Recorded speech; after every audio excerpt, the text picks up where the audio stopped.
madara pe ka lima ya kwesima men nisonja bo ni plana makona be fono wati men na tanga bo wakati men ona na kia jamana te dana bo guri be kama kia asma guri do mada ho ke na bere ya kia sorasi ta sangu ni man te butu ni fono wa kia jamana fanga ma nyon na plalum na me ke na bere ya wa kia jamana ta yere bina feti ngi ya dutige wa plateau central maraho yo saro ma ke na segeme kia la samati ni tido ke do masma awa ngona duma dama kina go ka karabara manne ira kama ngone ki asma gore duma da hango ya te kya jamana fanga mango ngi mane kambi on wiripo yo awa ki asorasi o ta kalado ngona sorasi o mane ya kalata dopla yo bo dopla fon wati mi mantini saha ngi man te sababu sumam zame mane kambi on wiri ya o masbe on ya ngona ni son jaro ta kolo awa we poi ita kalado yo ngi wiri shor na manu awa una ngwe ha ni sonjaro na yire mana yo osma ko ba ko bana man yira kama ngene dopla yo ya we kala ita wa bo una kala ita sana kya jamana fanga mama ne kambi huri yo osra si on yemanti ya we kala do yemane smart chip plafon ma ko para ngona ngo ho smart chip plan mana awa una ngo sa kya jamana be nka funsa ngo sa jamana zari fuhu na we kala ita ko kya jamana man ne yo kala no man ho ya son na lango manti ho bona ka nyono manti mariam kone awa we ya me awe mane se ka kuma bebi awa yo sora si wo pepe bo ngona man de mada me awe ko ho na doro cha kya jamana fanga mata ni to ko ampere yo ta sana awa ngona to ko jamana fanga mana doro awa resilience rockmar christian ka bori o karabra ka nyono tina ngona na doro da beze yi ngona to ko pere ya chai wota awa yo ngie ontini sawe kala ho ko ngie surasi un piani ke ya jamana korobe yi masbe on pe yedo na do ko na tatala awa on masbe on barate awa ngi mona yiti ya jamana yi ma mona so ya on segeme ngena na yo man sbe ne pa jamana no mane on ko awa yo barada peta ma ya jamana be nka ngoti ma man na chaita ya wa yo ta bara koro yesbe ne te wene ben o man na yo ko awa jamana no mane yo ngi fato ke do ma siba on kwetala on te tala o ma se on ki asma yero kinne wa ki jamana ana droda una to ko ta de yo ngo jayo ma ko sababu una ngoina yemane yesu jamana o fanga ma nyono na rock ma christian kabori on ko awa nge zame peta mane che ona droda ngi fa on cha yota yo na bama una soko ya one na barata me o ma se on jamana no mane woro kuna ya droda awe kala do ho ye suma on ko to ne me ni yesu bane ngota yota barana sokoma on ko to me ni yesu bane ngota on ya ita sire wo bre pe mana nka ya doroda ngona to e koro yo da on barate yera ko fa on na da ya katere peta na kya jamana be yimasbe ngona ngo kinna wa kya jamana on yota barata on ko ni son janme yota barata ben awa on ko da jama be koro me on ko urasigi ni fato awa ngona ngo e pepeta koro on ko awa de encore ni fa on se ben test shara masbe on na ki ajamana nguna ngo pebeta encore venema be nguna ngo masbe on na ki ajamana imanna doroda nguna ngo timana wa ni fa on ti yota ni soko pere yo na plala piari ma ngi on daka on sa awa we dosa nguna ngo mai mane ya ni son jaro gobe nka ngoti mame ke ndake sege ki ajamana fa me yere man ngi ka kritike ki ajamana be on ya kya jamana ta yere bi na sogoma bo ngona nyiwo imanti bo ngo kanyana funsaro ngo du mantini ya tege botu ngi fono awa zinyari pirima awa we simio sabado ngo ngi ministry wonti awa kya mara ngona ngo mane kambi on guriye ngi fato masbe ona we ni sonjare dutika ngwe ana doroda beze yo ona dutika sale milliard na ngo daga on ko e on barate nka ngona bara koro fo yo jamana plateau central maraw kuma ngo daga ko tanga mo sege menna awa nguna bara o daga onte bo nguna ngena yi nguna bara duka do tigeti nka mantini amanna cha awa we plateau central maraw kuma peta ya ko simaima esra ka neme sra on sege nemeta menna nguna bara o sebe nete on tele on masbe on foro yo bara o ta te koro meme wa yimane a nguna sege kuma be bina pere awa wo somlaluma ngongi on passer titenga awa nguna doroda yitate on yire ba ko ne meyo doche sa fun ma ko pra ngo yiti bo awe somlalo na ka nyonoti awa ye jay ma ko sebe yo ere na ye tado so ko ye nka awa gouverneur ngi ti awe maray ngona ngo fana man duma da me ona doroda bara mi tin dutiga yo fo yo kire no mane ko yo sege fa ona ko ko da on ko mi su ka on daga tetere yo mara sa ho fo yo sege mi ngona su ga dege o ma sebe ona daira ngona ngoina yo daga on ye ngona bara da pe dutiga mi fato bara ma sebe on dutiga tini o ma sebe on tele bo ngoina ministre man na cha yo kire no mane o pepe tata ima ye do ko awa ona tata la mi fato awa ngona ni son jare ngongi daga on te doza awa we plateau central maraho awa ngona ngo mate awa ngodro na yo petama bongo pengana ngo fono ha kena bere on ya kya la sama ere na da bere prima na okara bara manne yira kama ngene kya ministre ngo ngi ngoti la sono ngona awa yina guri salifu we darago ngo mane kambi ngo guri awa sud west maraho yo o mane ya sege mene na la sama ti ngona ngwe salifu we darago na guri ngona ngwe ha amane la sono wakwe awa o masbe on moita yita dugunana ngo amane gbere awa ngo kuruslalo ngo bolo yo burum pirima nguna ngwe amane ya nguna mire sono wa kwa ngwe ne ta mire lo segi wa mire lo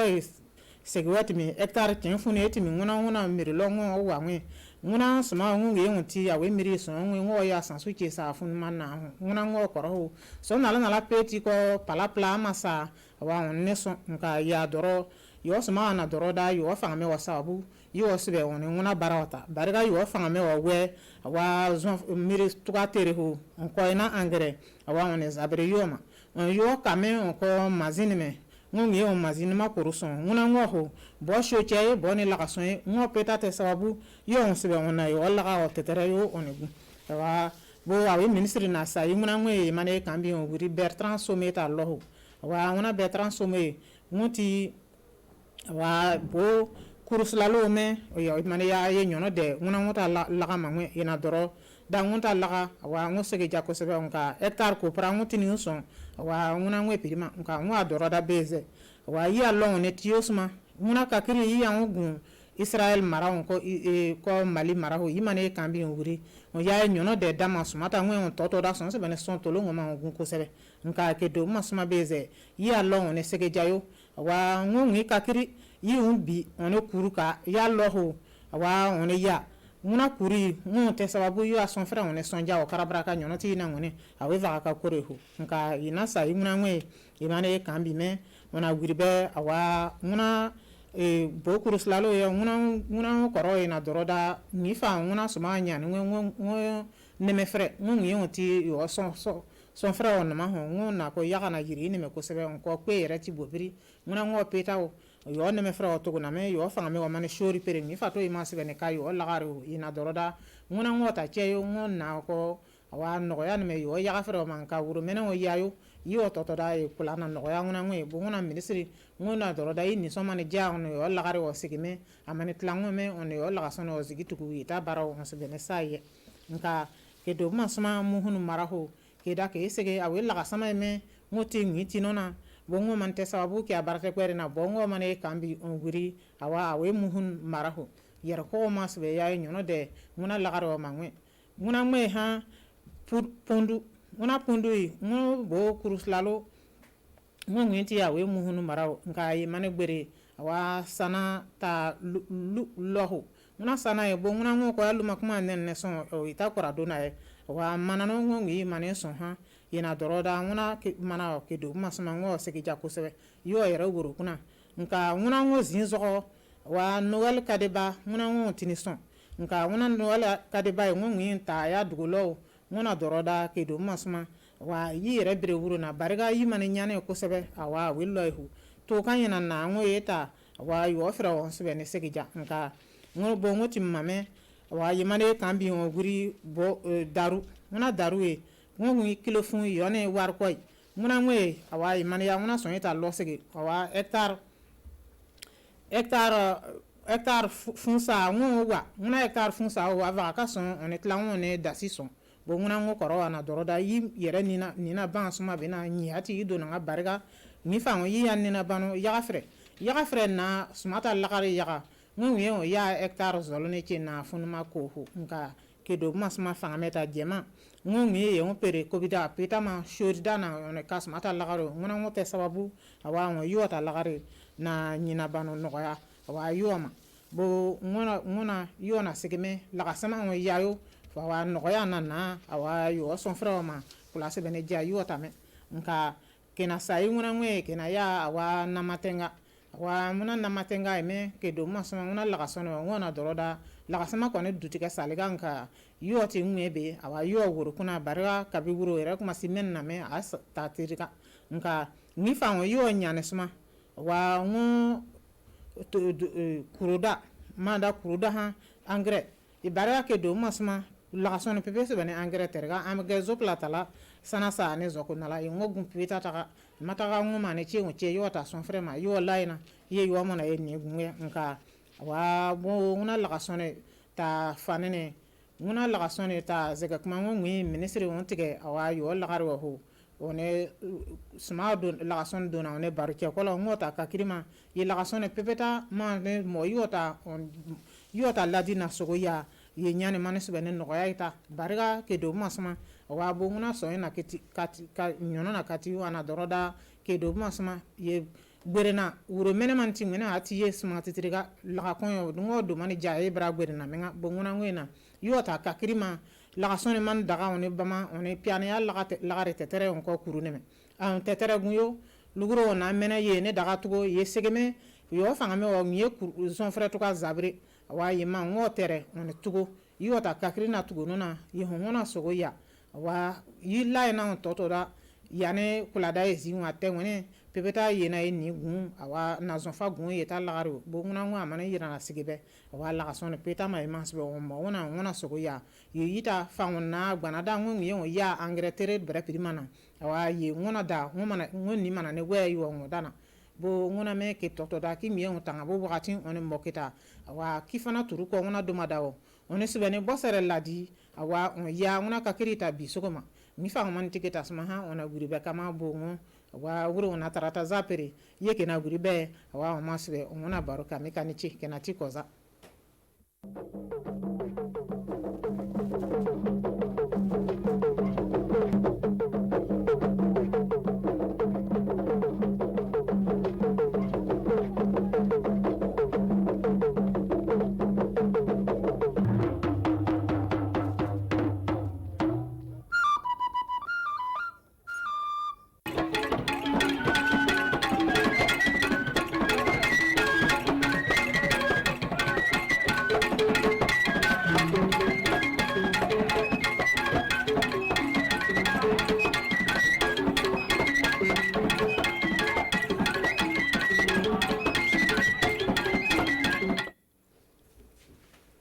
zana no nati Burkina Faso television berani tome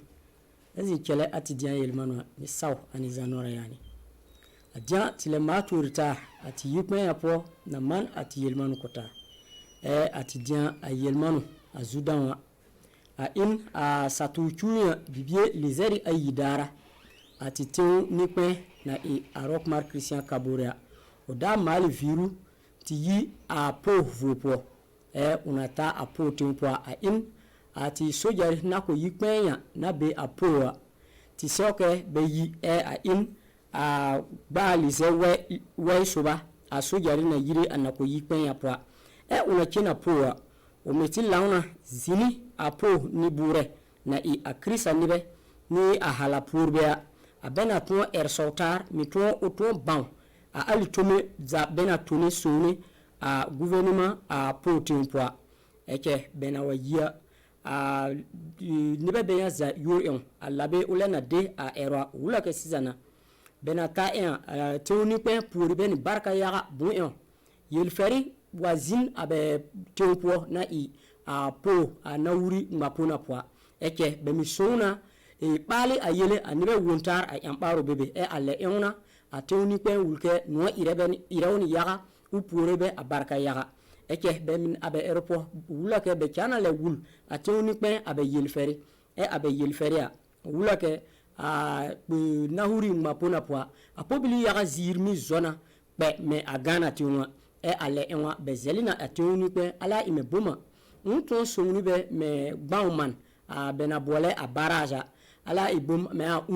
a probably mi a kobaria sani be zokpe a Ghana benatona mile ko male a zemedar a shu automatiri ni ko abum bume amne ana sona a betami pe a Ghana timpwe e ale puria udena a région du centre sud e nibere e alena ninye adosule po a gouverneur mina bia wula ke no ireben yaga ateunikpe na saudebe abezi soltar o sori be jirka alebena toni abe tomi a nyovuru me a be région po e abelora no ireben yaga ateunikpe na tieri walanzini be eke o chan gouverneur po wula ke o zelena na ngunsa o to so ani kurbe na be atiteu po a logo chonchoni anibe nyovuru po abeto e ber abe yelfare a wuntar ni a nontar to pe ati Burkina Faso tiun zapo e kao erobara wulake o nyena banke a dian bibira ati Burkina Faso tiun po a balunya bena bola coronavirus a mi bembe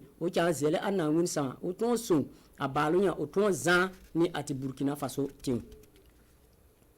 ala purisina chana chini ati yelmano eke tinalewa a wagadugu tiun po ka e a wagadugu tiun po a zan na i asatuchu bibie lizeri anara a tonoria bena bole ni ani pla kokor e conseil économique et social angma SCES ozam malik paro e a CES na zamba la paro be wula ke sizana be nyina bonke ati Burkina Faso tiompo atan yumi angmin anya ani kurbe bena bole a terrorisme ne abekpe pali e alena abenye ayan mi mali viero boke be jirka a UMOA vuopo numenena ani kurbe benya mi itipo a libye tonini abeton sori anya e ala abe aéroport a Ulisop na ti de anu abeton jobri mal a viero e vierika abe boleni ani pla kokor e a enquête ya e i abarnabe olo kambwa a aéroport wula ke bena jobria beti nyena banke e zira nara ani kurbe benya mi po a libye a denu wula ke a te yorupwa betere abe law e ni bere be beabe abe mi tuoli a libye so ni be abe ton tonini abe ton so e a yi so ba wula ke me abeli dim na be a ni kurbe be lawn poa abe mineteri ndibe na iabe ye abe sabe abe mamne mimi kurebe a libye abe ton tonini a ton sori anya e a taso wula ke bela jirka mela bela nye bonke a ni kurbe be nya be mi farena andibe zure andibe dun kwore e mimi wati nyori andibe atem kan e yel abe yideme e be soke be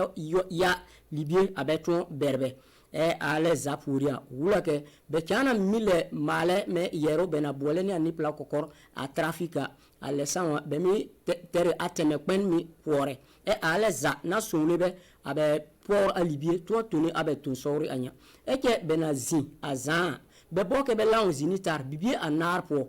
jelka ni menena abena to i kutaria son a ni kurbe be betamito champor alibie toneni abe ton sori e abelora a be mana wulke sizana be nyina bonke ala ime atitiu a mirapole poa be keni bebe bena vieri tinya eke a ban amne bebe a libye bela tuoli a ban be mi sori be ton wulbe tembole na tuoli a libye ko a tembole e a ban amne bebe be mi bobe be ton wul a beli demene ye a be ton mi jobriti ban bela i ani kurbe bi bebe i ani kurbe e abibie anar poa be wulake bena sirina jirka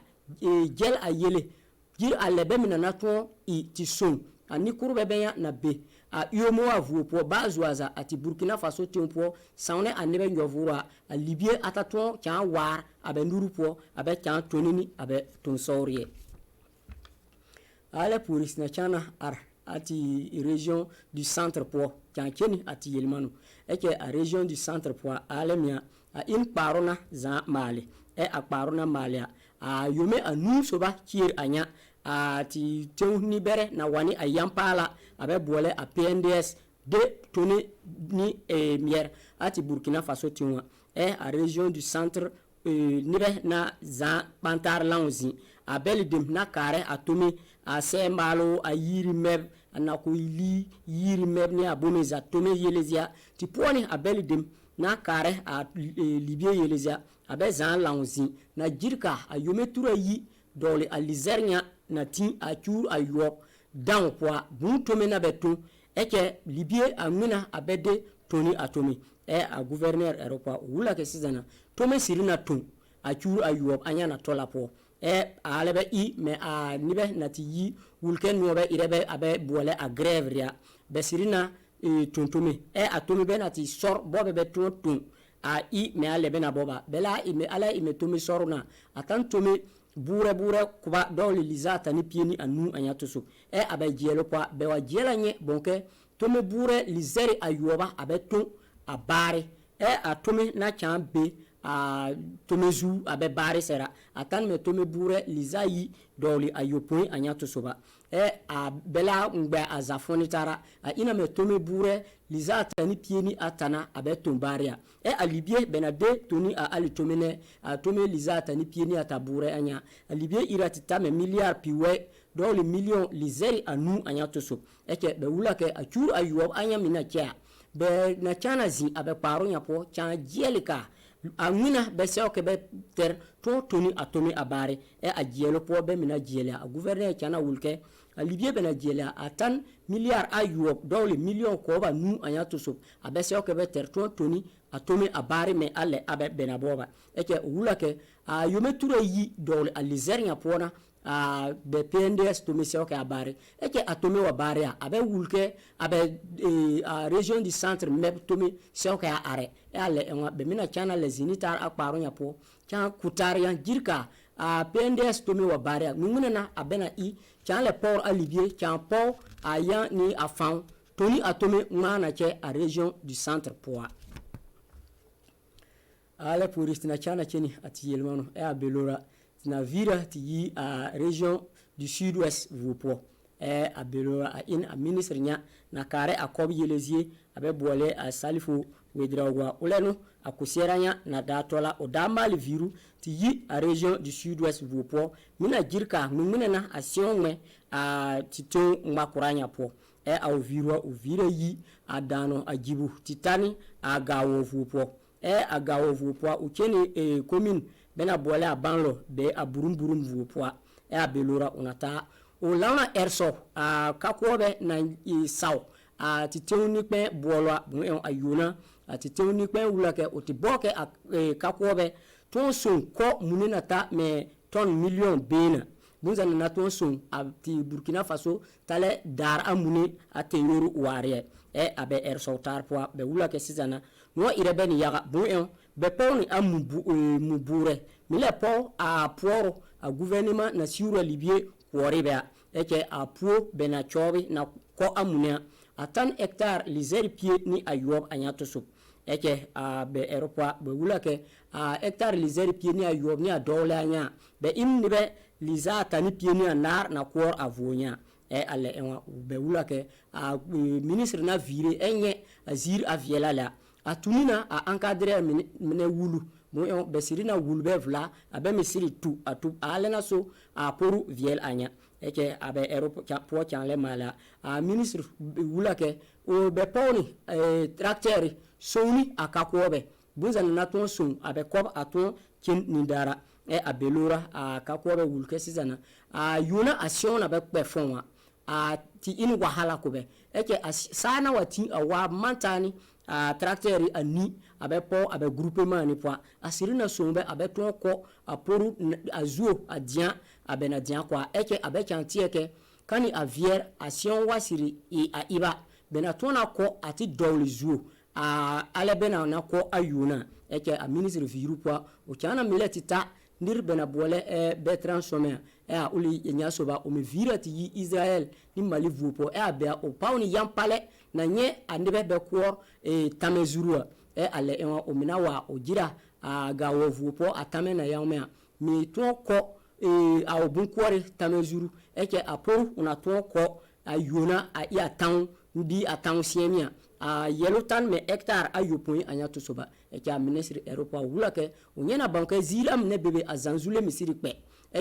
a be man wulke atan me hectare tu ko bata anyato soba a kakobe encadrer me wulke a ali zirbe na po puri waria atan hectare turo yi dole kubani dole a otieke a manu benati man wulke ayuna benatona po a bumpori a sud-ouest marapoala otieke adnawin wasaw asa chan wa me alle ana seoka awa kop na in vla a sud-ouest marapo bena deni a bundieri ati zuome alle bena titiere ale police na chana cheni ati yelmano tina vira ti yi bam mapona po bena bole kongusia a kongusi vu po a belormia a in kakwo bena nye ya mi yelke bena di poni a deputeri ka iru danta na war peluchu ayuna nya po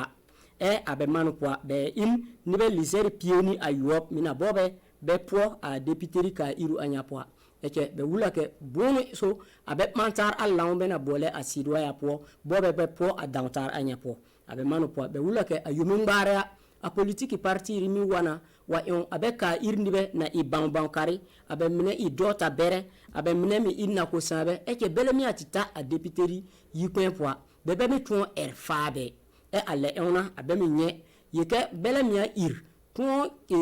tikpe a dantar anya po abe wa ton ka irbe me abam mapona po deputeri ayina abe na wa bo ayuna bela ton po a deputeri ayi be azimazie abe yikwen po ana sombena abe bele mi atabe be mi ton manwul a kakobe wahala ala ibuma abe njovuru mi ton liebe eke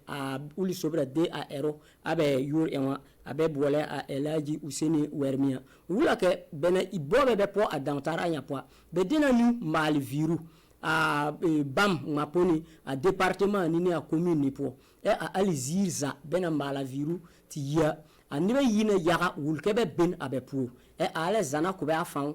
no irebe abe bobe be wul andibe ebe mina poni a dantar anya po bunza na tonso bele mi aleti zi a deputeri yikwen po be mi ton mi wani ayan bu a belidim bena mi ka ira be indibe na terban fo eke bena be ikako be ko mi ton erfa kako be a bele mina be atomi po ban agbekenia be tie ke bele wa ton po ti zi a deputeri yikwen ya po anatona sun abe tomi atonkin nida akana tinapo atidia yelmano pame eke anibe aza na bera nitomi ezimberu wonti watu atemia nitere puru eke nizimvla